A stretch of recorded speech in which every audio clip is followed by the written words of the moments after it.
Hegemony of Veilsir stretched across a third of the galaxy. Its members, ancient and solemn, lived by a singular doctrine: silence is order. In their collective memory, the worst devastations in galactic history had always followed noise, agitation, chaos. Their cities floated in misty skies, quiet and glistening, conversations conducted through precise thought forms rather than spoken words. Even their wars, rare and cold, were clinical exchanges of pressure, manipulation, attrition, and surrender. To the Veilsir and their vassals, existence was a symphony played at the brink of perception, each note carefully weighted to avoid disruption. They viewed new civilizations with wary patience, monitoring from a distance. If a culture proved too noisy, too volatile, it was quietly quarantined, its worlds boxed in by containment fields, left to burn out in isolation. For a long time, humanity escaped notice. Earth, buried deep in the Orion Cygnus arm, radiated faint signals barely scraping into the sensorium of the hegemony's deep scouts. An infant species, loud but weak, barely capable of scratching the surface of their own star system. Not a threat, not yet. But time rippled differently across the galaxy. What seemed like an instant to the Veilsir was centuries for humanity. In less than a hegemony cycle, the humans shattered their own limits, colonizing the moon, Mars, the belt. Their ships grew faster, heavier, driven by brutal engines that tore at space itself. They didn't just explore, they devoured. They carved asteroids, terraformed deserts, built cities in the vacuum, and sang songs into the blackness. Somewhere beyond the veil of quiet, the humans screamed, laughed, wept, and fought. Their passion rang out across the stars, a chaotic storm of noise. At first, the hegemony ignored it, then they listened closer. Deep in the sepulchral archives of Veilsir Prime, the scholars called a convocation. Silent shadows gathered around the grand resonance pool where thought forms rippled with concern. An anomaly grows in the outer sectors. Humanity. Yes, they propagate uncontrolled. Their frequencies damage local harmonics, they breed disruption. An elder node shifted, sending dark tremors through the pool. Containment must be enacted before contamination spreads. The decision was made without voice or ceremony. In the Veilsir way, it was swift and silent. Vessels were dispatched, vessels older than Earth's continents, gleaming with silvered antimatter skins. Their mission was simple: enclose the Sol system in a barrier of nullity, cut the humans off from the stars, let them fade in darkness. Yet when the first of the hegemony's border fleets arrived at the edges of the human sphere, they found something they had not anticipated. Human warships. Crude by galactic standards, brutish things of steel and plasma, engines sputtering like primitive forges. Yet they stood in formation, they pulsed with defiant energy.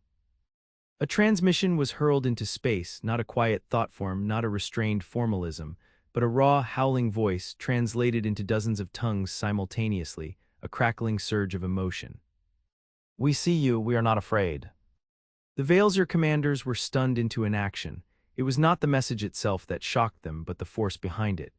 The humans' collective will, unsheathed and flaming like a blade of molten iron, struck against the glassy stillness the Veilsir had upheld for millennia. Protocols engaged, formation walls of silence rose to crush the human fleet without violence. The humans were to be captured, neutralized, sterilized. But then a second transmission, shorter, rawer. A cry guttural and wild. A war cry.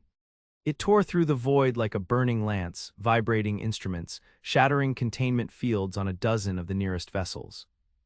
The first shots followed a breath later. Human guns spat tungsten and plasma in terrible roars.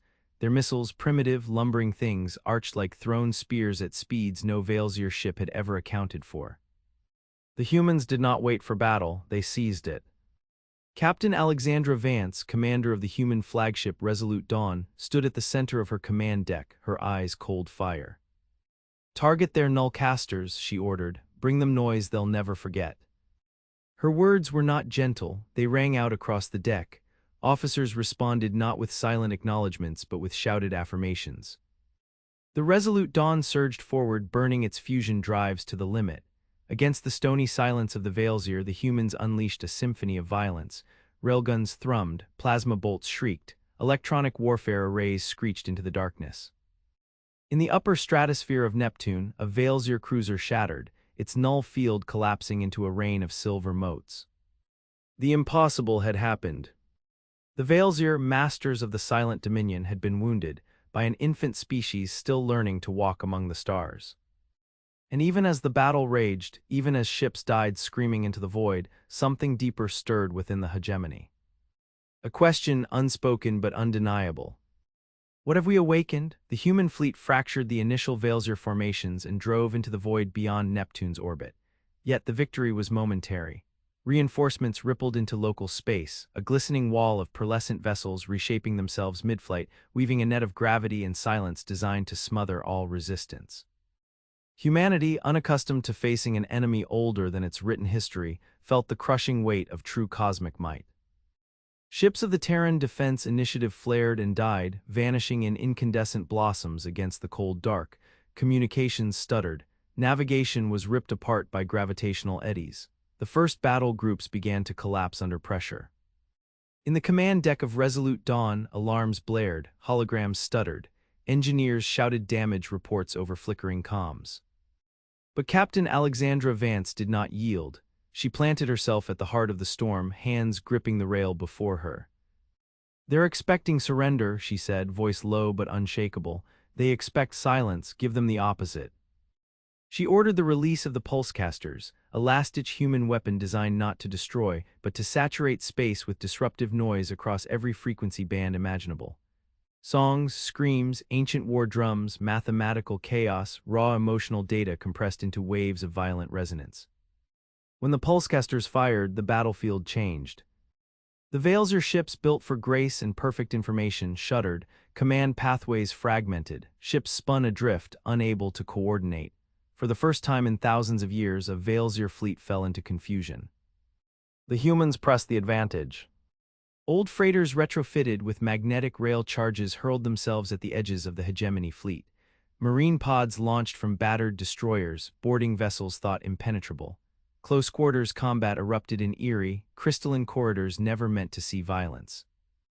Major Elias Rourke, leading the 2nd Assault Division, fought his way through the belly of the Veilsir dreadnought Seraph of Still Waters, a name that meant nothing to him. His squad's magnetic boots thudded against the smooth, almost organic walls, rifles blazing in the shifting light. The Veilsir soldiers were spectral figures, their weapons silent but lethally efficient, yet for all their elegance they were slow to adapt. They faltered before the raw ferocity of human tactics, the chaotic thrust-and-break rhythm of close combat. Rourke kicked open a containment chamber, tossing grenades that belched electromagnetic storms.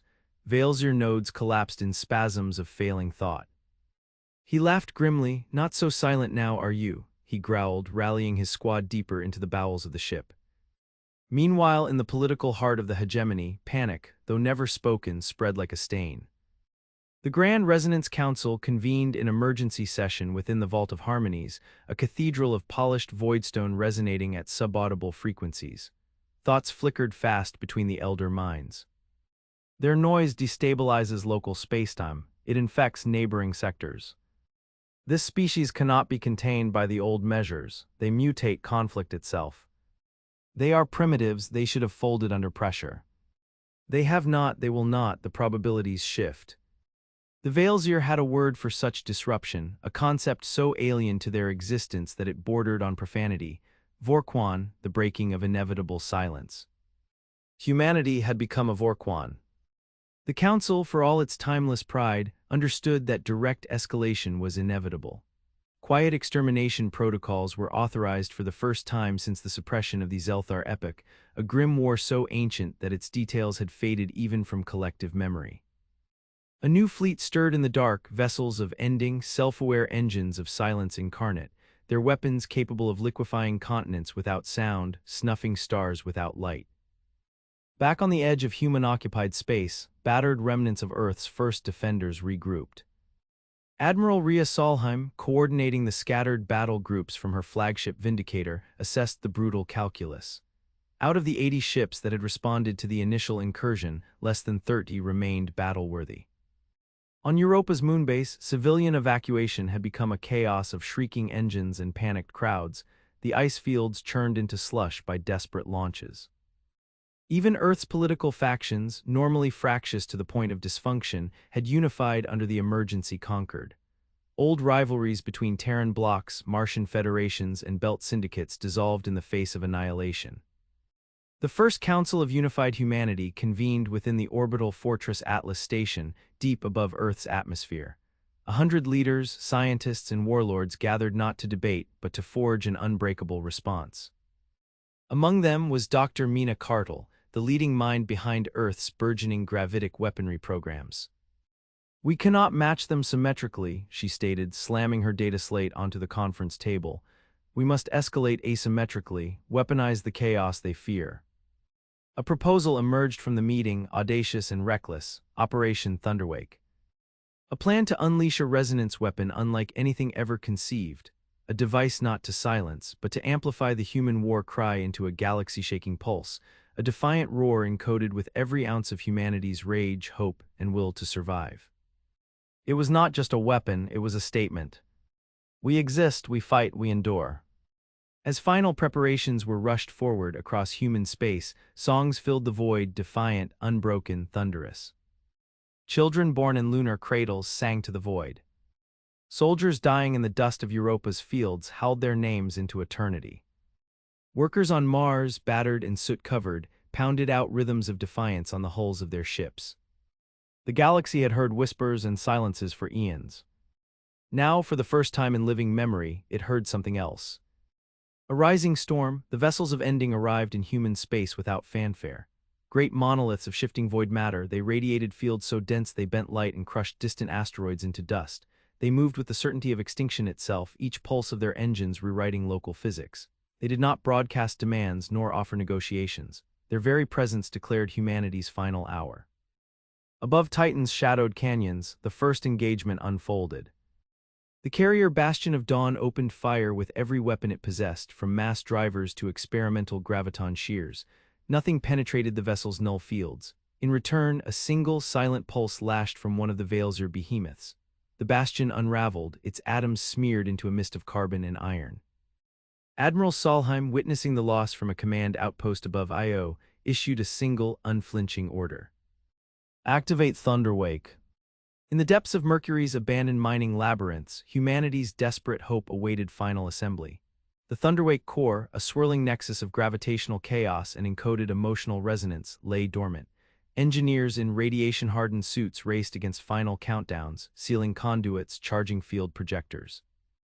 As the vessels of Ending breached the inner line of defense, an elite strike team under Major Rourke launched the final operation. Rourke's ship, the Stormpiercer, was a customized assault frigate built not for survival, but for delivery.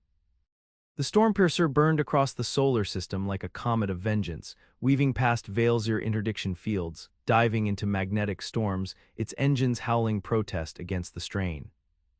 Inside the cramped bay, Rourke briefed his soldiers one last time. "We aren't here to win, we're here to change the rules. If we die, the universe will hear us."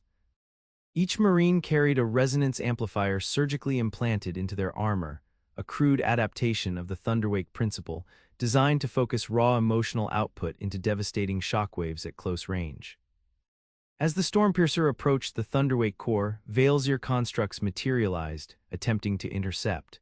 Silent predators armed with non-lethal suppression fields meant to neutralize thought and will. But humanity did not meet silence with surrender. Rourke's team ignited their amplifiers, unleashing a storm of amplified rage and loyalty that shattered the suppression fields. Marines, burning with incandescent defiance, fought through corridors of collapsing stone and searing radiation. Rourke himself led the final breach into the core chamber. There he activated the Thunderwake transmission node. A surge unlike anything recorded by any sentient race was unleashed. From the depths of Mercury to the edge of Neptune's orbit, a pulse expanded. It was not a simple blast of energy, but a carrier wave woven with the raw, unfiltered tapestry of human experience: grief, love, fury, ambition, joy, despair, hope. Billions of souls, living and dead, screamed their existence into the fabric of the galaxy. The first vessel of Ending shuddered. Its null field fluctuated, struggling to counteract the chaotic resonance flooding the subspace channels. It twisted, attempting to reconfigure, but the pulse was not something it could analyze or neutralize. It was not structured data. It was life itself, wielded as a weapon. The vessel's surface fractured like brittle obsidian. It died without sound, its massive form crumbling into glowing debris that drifted toward Saturn's rings. Across the battlefront, the surviving human ships seized the initiative. New attacks, coordinated in reckless, asynchronous patterns, battered the remaining Veilsir constructs.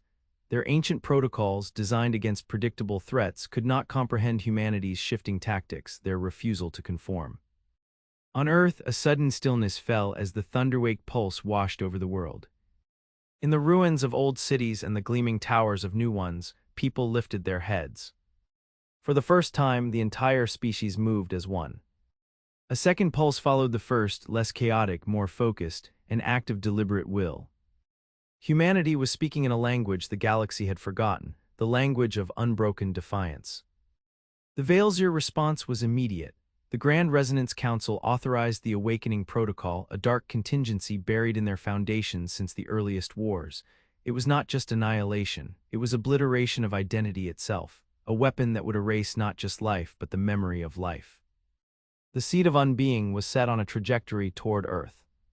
Its arrival would unmake the planet's history, its future, its very name. As the seed accelerated, hidden within folds of bent space, humanity's greatest minds realized the final scale of the threat. Dr. Mina Cardle, aboard the research dreadnought Helios Vanguard, devised a counterstroke so desperate it bordered on insanity. If humanity could not destroy the seed, they would turn it.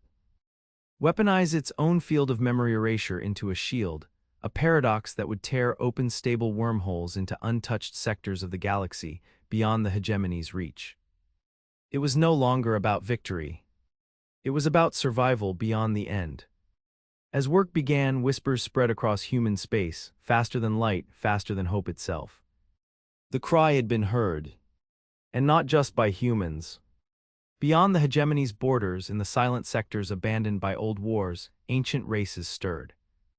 Long-dormant intelligences, once crushed into silence by Veilsir decree, now awoke to the echo of humanity's defiance. The silence was breaking. The galaxy, in its vast and ancient slumber, was beginning to hear. And some of what it heard it liked. The seed of unbeing tore a bleeding scar across the stars, accelerating toward Earth, its wake a trail of warped time and erased starlight. Even the bravest human commanders hesitated, watching its impossible trajectory. It was no weapon in the traditional sense. It was a final, perfect silence, a silence that unmade. Within the research dreadnought Helios Vanguard, Dr. Mina Cardle and her team raced to finish the impossible. The Paradox Engine, humanity's desperate countermeasure, was a labyrinth of unstable graviton nodes and mind-mapped emotional resonance projectors. Every equation bent the limits of causality. Every calculation risked tearing their ship apart before it could even fire. While the scientists labored, humanity's fleets prepared their last stand. There would be no retreat, no hidden colony to survive in exile. Earth itself became the heart of the storm. Admiral Solheim took personal command of the unified armada, gathering every ship, drone, and station still capable of movement into an interlocking shield formation around the homeworld. Civilian transports, barely armored mining rigs, even orbital salvage platforms joined the fleet, their crews knowing survival was unlikely but fighting anyway. From Mercury's hollowed tunnels to the orbital citadels of Mars, humanity sang into the void once more. The resonance weapon, codenamed Thunderwake Mark II, synchronized across thousands of platforms, forming a living lattice of chaotic willpower. The seed entered the outer reaches of the solar system, its influence collapsing minor satellites into dust, draining the colors from distant nebulae. On the far edge of the system, Major Rourke, presumed lost after the Thunderwake breach, reappeared. His battered assault frigate Stormpiercer, held together by little more than hope and determination, had drifted unnoticed among the shattered remnants of Veilsir constructs.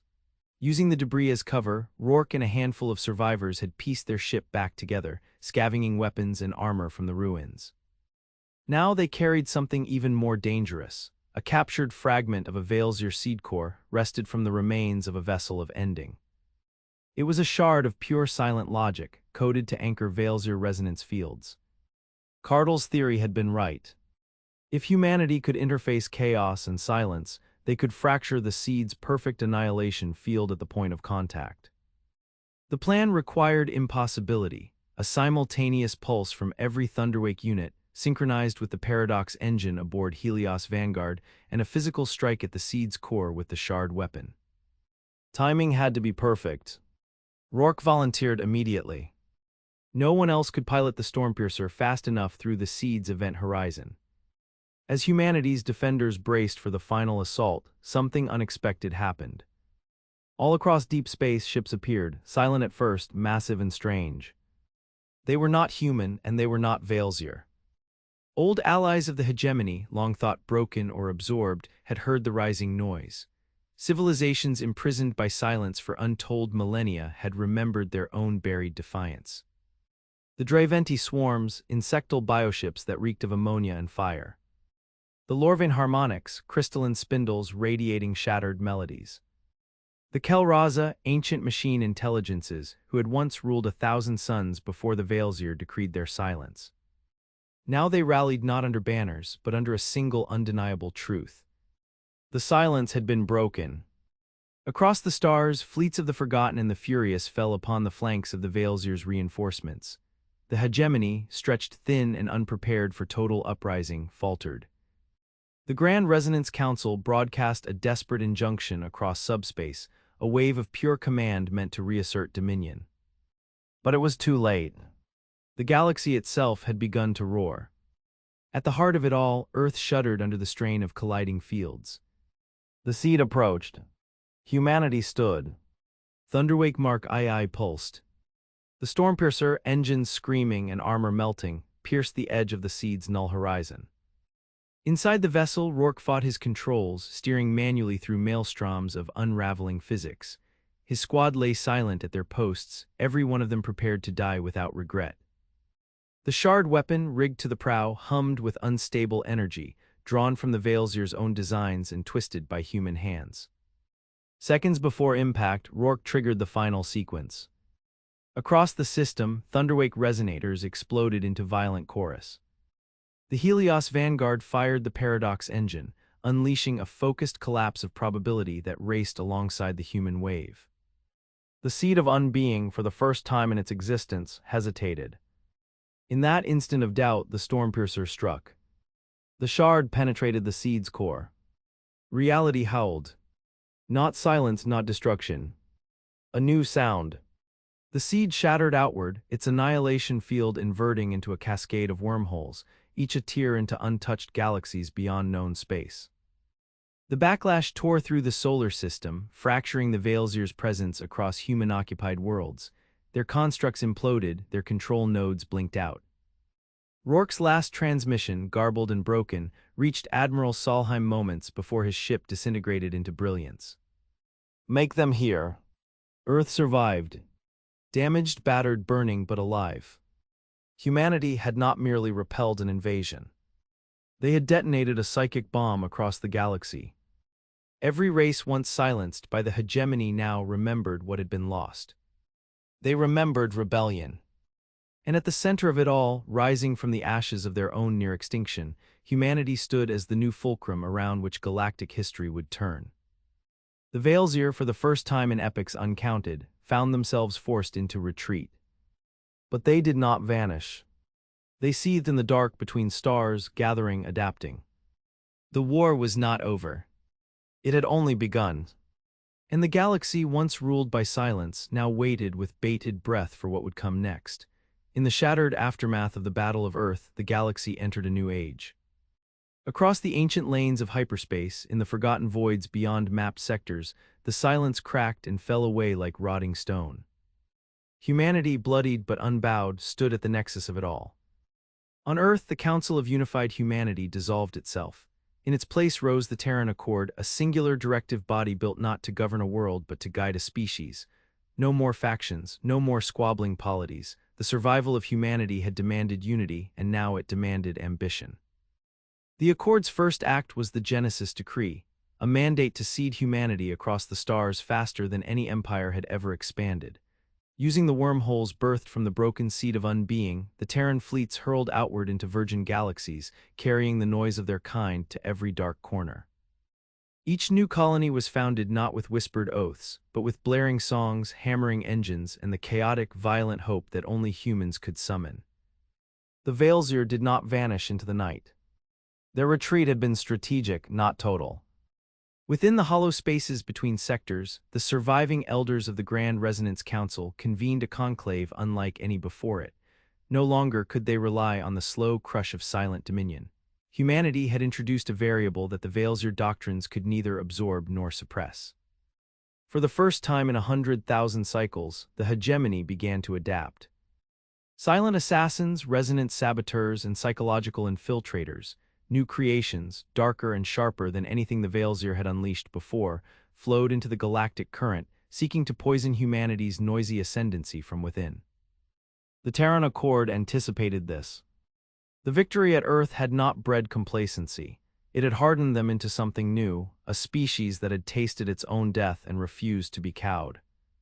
The Vanguard Legions, born from the survivors of the Battle of Earth and the wormhole expansions, became humanity's sword and shield, warriors trained not just for battle but for cultural insurgency. Specialists in countering silence with sound, in breaking the crystalline perfection of the hegemony with reckless, living dynamism. Among their most feared was a unit known simply as the Echo Company. Descendants of Major Rourke's final strike team, Echo Company specialized in resonance warfare, embedding themselves within enemy worlds and triggering uprisings not with weapons, but with ideas, music, art, stories. Each insurgency was a rising chorus that disrupted Veilseer control grids, shattering planetary order before a single shot was fired. It was a war of culture as much as of armies. On the ruined worlds of the Silent Verge, humans taught enslaved species to sing again.